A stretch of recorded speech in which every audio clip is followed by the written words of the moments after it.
This church ain't got no nursery, I can tell.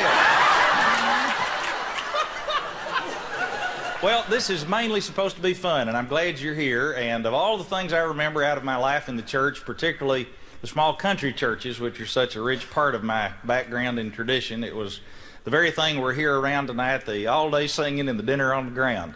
And I can remember my mother baking baked beans all day Saturday to take on Sunday, and they would be so thick by the time we got there you had to chisel them loose to serve them.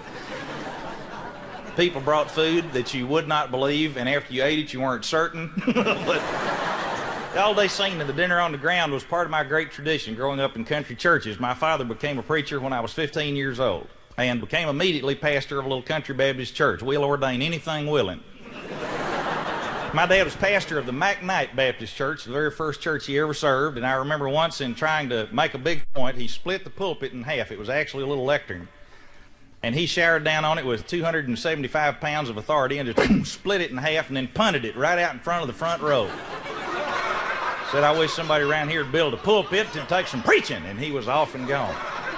Dad preached long and hard. He'd get his big, thick family Bible up in his arm, keep his finger in it just in case he got to the text. He could sling sweat 5 rows making announcements. The man could preach. I got my first start in church in gospel music. My mother was a gospel quartet piano player. The woman could play it till the piano would beg for more. Kind of music you could have danced to if you hadn't been Baptist. You know? The songs that I learned, sometimes I didn't always understand.